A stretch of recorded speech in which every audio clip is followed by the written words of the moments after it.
Have you ever wondered, is it really possible to get fit after 50? You are not alone. Many of us are overwhelmed by complicated routines, intense exercise programs, or we feel like we've just missed the window. But sis, I am here to tell you, you are not too old and it's never too late. Today, I'm going to share 5 easy steps you can take to start feeling stronger and more energized no matter your age or fitness level. I'm going to share my exact fitness routine plus some easy modifications that you can make. So if you're ready to jumpstart your fitness journey, increase your energy, boost your mood, and just feel better in your skin, let's get to it. And the best news, no gym membership required. Hello, beautiful. Welcome to The Beauty of Aging, a channel for every woman who's unapologetically growing bolder. I'm Angel, the founder of Maison 276 and creator of the award-winning 3-step system for silver gray and blonde hair, a healthy way to brighten, cleanse, and restore the natural brilliance of your hair without the use of purple dyes. On The Beauty of Aging, we talk about a variety of topics, from silver hair care, lifestyle, fashion, and today's vlog is based on your requests. One of the most common questions I get is around my workout routine and how I maintain muscle tone. So based on your requests, welcome to a new series, Fitness After 50, episode 1. Now, before we talk about the what, we got to talk about the why. Because let's face it, after perimenopause and menopause, literally everything about our body changes, primarily due to the decrease in estrogen. And while the symptoms may vary from person to person, there are some common themes: decreased metabolism, loss of muscle tone, joint stiffness and pain, and loss of energy. And while exercise won't stop menopause, because it is a natural part of the aging process, it can reduce or lessen many of those frustrating symptoms. Now, it's true, you don't need a gym membership or expensive equipment to jumpstart your fitness journey. But step 1 might surprise you, because I call it dress for success. Sis, you gotta dress for the job at hand. And let's face it, when you look good, you feel better. So let me ask you, which one of these outfits would motivate you to get started on your fitness journey? When you're getting ready to exercise, any type of exercise, you have to wear clothing that fits the job. That means you need clothing that is both supportive and also allows you to move. In the description, I'll provide links to lots of affordable exercise clothing that provides both support and that's also stylish, because you don't need to spend $100 on yoga pants to get your workout on. When choosing fabrics, make sure you choose fabrics that have compression. A sports bra is also important because that provides a different type of support for the way your body will move, even if you're just walking. And then finally, shoes. This could possibly be your biggest investment.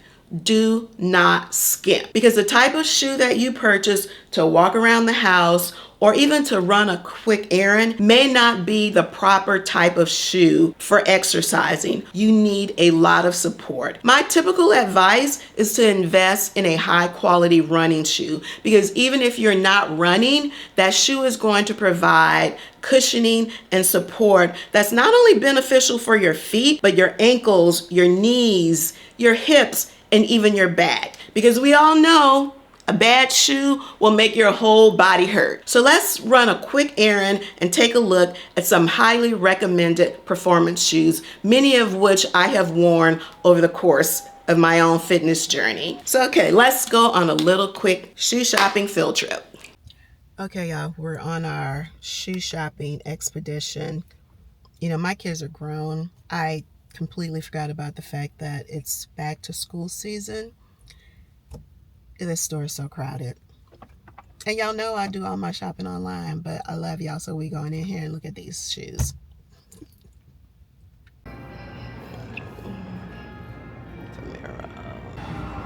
Now, these Hokas are what I currently wear. This is currently my preferred shoe, and that has actually changed over the years. The reason I really love it is because, as you can see how thick the sole is, it has an incredible amount of cushioning, and I'm a heel striker, which means when I walk or run, I hit the heels of my foot with the most pressure. So these can be pricey. I think they go anywhere from 150 to this pair right here is 224. But this heel is a little high for me. That's a little bit too much platform for me. This is the style that I'm currently wearing. Shoe that's very well known for great cushioning is the A6 brand. This is the brand I wore for probably a good 5 or 10 years because of the incredible amount of cushioning and shock absorption. And actually, I just bought a pair of A6 recently, so they are not out of rotation, but this is another brand that's known for cushioning and also for fitting women's feet very well. Is another shoe that's very popular with women. It comes in a very wide range of sizes. They have wide as an option. So if you have a wide foot, it is a great option for you. Also lots of circulation. And to me, it has a little bit of a narrow heel, or rather it's good for someone with a narrow heel if you see that cushioning on the inside. So one of the issues with women's shoes, because oftentimes, let me get this shoe in my hand, oftentimes a woman's running shoe is really just a smaller version of a man, and women's heels are a lot narrower. And so in my early days of running, I always had to have inner soles to keep my heels from really sliding up and down. So they're starting to be more cognizant of the fact that our feet are made differently, and so that cushioning is really good. Another shoe that, I don't know if they have this shoe in here, is the Allison Felix brand, which I have that at home. I'll show you. That shoe is made based on a woman's foot, and so the heel is much narrower. Now this is a brand that is very, very popular. I don't have it. I don't have one of these shoes, but it's super popular. Cloud Tech is the name of the brand. Very popular. You recognize it from the very distinct looking sole. There's the Pegasus line, which is for responsive cushioning, and then they have the Vomero, which is for maximum cushioning, which is what I would use. But long story short, you need to come in and you need to try your shoes on, and then you'll know what brand works for you, what type of shoe within the brand, and then you can buy them online. Okay guys, so that wraps up our shoe shopping expedition. I hope this was helpful, and I'm going to try to get out of here without buying a pair of shoes, because there's some Adidas that I absolutely love. They're not running shoes, fashion shoes, super cute.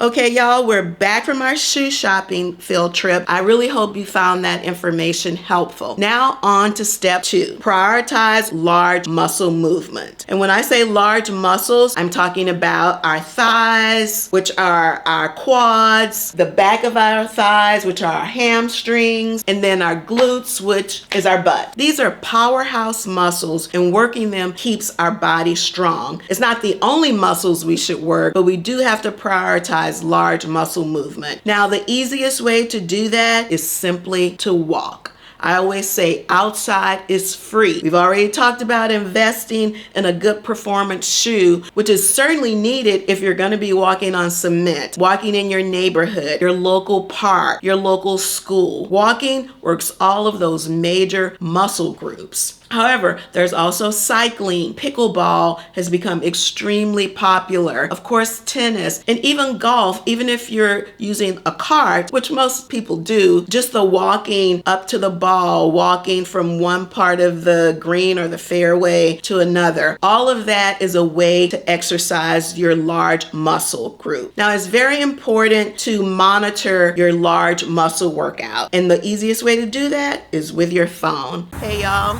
Just a few years ago, Maison 276 products were shipped directly from the manufacturer to my garage.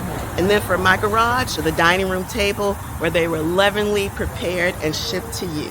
But today, this is how Maison 276 products are coming to you at your local Walmart. Yes, we are launching nationwide in Walmart. Visit the Maison 276 site to find the Walmart that's closest to you.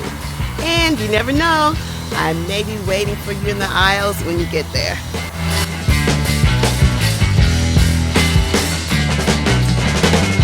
We're simply talking about monitoring your steps. Now, there's a lot out there about the number of steps that should be required, whether it's 4,000, 5,000, or 10,000. If you are jump starting your fitness journey, what is your baseline? Your baseline is where you are now. So I'm just using this number as an example. Let's just say your baseline now, on average, you walk 1,000 steps a day. So what you want to do is set a goal, increase that, maybe add an extra 500 steps a week and move up that way, as opposed to if you're at 1,000 now, looking at some article that says you should be at 5,000. Well, that seems insurmountable, but it is not unrealistic to add 500 steps a week. So monitor where you are, determine what your baseline is, and then add to that, whether it's 10%, 20%, you set the goal, but make it something that's a small increment so you will be able to, one, see progress and build on that. Step 3, incorporating weight training. As we age, we naturally experience muscle loss and a decline in bone density. Why? Estrogen again. Estrogen protects bones and muscles. As it decreases, both our bones and muscles will weaken. However, exercise can help combat that. Strength training combats muscle loss. Weight-bearing exercises helps prevent osteoporosis, and resistance training supports posture and stability. Now, if you're thinking, I don't want to go to the gym, I don't want to be lifting heavy weights, I got you, sis, because neither do I. So let me share how I incorporate weight training into my overall fitness routine. 10 pounds, 10 minutes, 3 times a week. 10 pounds for 10 minutes, 3 times a week. That's it. These 2 barbells are each 5 pounds. This is a set that I got from Amazon. It's coated in rubber, which is great because as you perspire, they don't become slippery like metal normally would. Using the total of these 10 pounds, I have built up the muscle tone across my chest, across my back, my arm. Now I have to be transparent with you. I just started doing this about 8 years ago. Previously, I really didn't need to incorporate weight training because I was a runner. Just the movement of running was more than enough for me to keep my arms toned. But as I stopped running as often, but also with the onset of para and then menopause, I realized that just my overall body structure was changing. Even though I was still working out, I wasn't getting the same results. So that's when I started incorporating light weights. But there are some very simple exercises that will impact the arms, the chest, and the back. Now, at the end of this vlog, I will have links to 2 10-minute arm workouts. I created these vlogs when I first started doing YouTube. So y'all give me some grace. I was a YouTube newbie, but it is my real workout. And I literally go through all 3 series to get through the 10 minutes. Those 2 vlogs clearly illustrate the types of workouts that I do for my arms. And they're very simple. They're hammer curls. This is a hammer curl. This is a bicep curl, overarm push-ups. And when you're doing these exercises, I have on workout shoes, like I have on running shoes right now, because you want to make sure that you're stable. You want to make sure that you're squeezing your buns, make sure that your core is activated, because you want to make sure that this whole core, like that's solid. So you're not doing this. You're really just, first of all, that would kill your back, but you're working the targeted muscles. There are also tricep dips, and that's really good for this part of the arm. Depending on your fitness level, there are some chair exercises that are called chair dips, and I'll illustrate that briefly right now. Now, I've talked a lot about outside being free, but in all transparency, if you're a returning subscriber, you know that I have a Peloton and I love my Peloton. She's 5 years old, and that's my primary source of exercise as it relates to large muscle movement.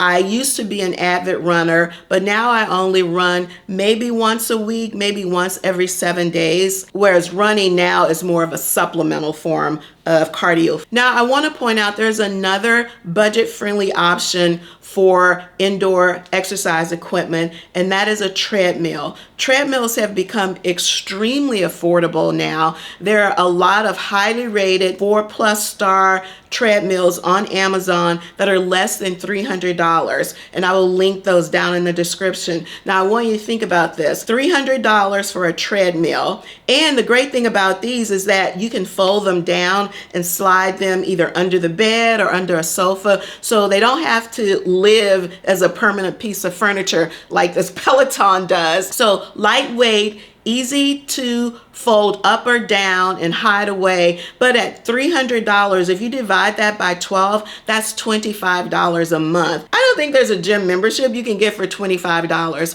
So I would say that is a great investment in your fitness journey if you're interested in purchasing a treadmill. And like the Peloton or any other type of indoor workout equipment, it's there for whenever you want to use it based on your schedule and your lifestyle. Step 4, set your rhythm. Create a schedule that works for you, that works for your lifestyle, and also works for your personality. Everybody is just not a morning exerciser. I fall into that category. I can, but I don't really want to. I prefer exercising at the end of the day, usually around 5 or 6. I feel like it helps me kind of flush out whatever's been going on during the day and kind of reset my evening. For some, if they don't get that morning workout in, they feel like they haven't started their day right. And then for others, they like that midday workout because it re-energizes them. The point being, there's no right or wrong, that it's only what works for you, because what works for you is the thing that you're going to be the most consistent with and the thing you're going to be committed to. Also, start with a goal in mind, but don't start with the goal. So let's just say your goal is to work out 4 days a week, every other day. If you currently are not doing anything towards your fitness journey, then don't start with 4 days, start with 2, twice a week. Get past the stiffness, the soreness, get past the days when you don't want to, get past that, and then add another day. Because we know that in order for exercise to truly be effective, whatever it is, you need to do it at least 3 times a week. So start with your goal in mind, but build up to that incrementally. The other reason it's important to set your own rhythm, set your own schedule, is because then you're not dependent on motivation. Don't wait for motivation, because some days you will be motivated and some days you won't. As much as I love exercising, I don't want to do it every single day. Some days I just don't want to. So that's when the schedule, the muscle memory comes into play. So set your rhythm, create a schedule that works for you. Step 5, stay inspired and stay accountable. You can give yourself grace, but don't give yourself excuses. The truth is, there is no quick fix. Think of exercise as a personal type of investment account. You just got to keep making those little incremental deposits, even on the days when you don't want to. Because in all honesty, some days you might feel discouraged because the scale doesn't show the work that you're putting in, or the dress size or pant size didn't go down as much as you wanted it to. Just keep making those incremental deposits, because sis, we are playing the long game here. So one recommendation to help stay accountable is to start a journal, or maybe just make entries in a calendar that you already have, and just watch your progress build, first over the days, then over the weeks, and then over the months. Celebrate your small victories when you went from 2 days a week to 3 days a week, or when you walked for 15 minutes and now you're walking 30 minutes. It all adds up, I promise. Okay, guys, thanks so much for watching and inspiring this series, Fitness After 50. Make sure you subscribe so you'll be notified of when episode 2 drops in. Thank you so much for joining me. And whether you're getting started on your fitness routine, whether you're re-energizing it or taking it to the next level, I want to see 2 of these in the comments. Don't forget to let me know your progress. You know, I love chit-chatting with you in the DMs, so I look forward to taking this journey with you. And of course, always more recommendations for content. Don't forget to join me every Friday at 10 o'clock Eastern for Coffee with Angel Live. We talk about a variety of topics, but all things that are of interest to you, the woman who is unapologetically growing bolder. And don't forget to subscribe and listen to the Maison Lo-Fi Lounge, a playlist curated just for you to relax, to vibe, to just be. I'll see you next time on The Beauty of Aging.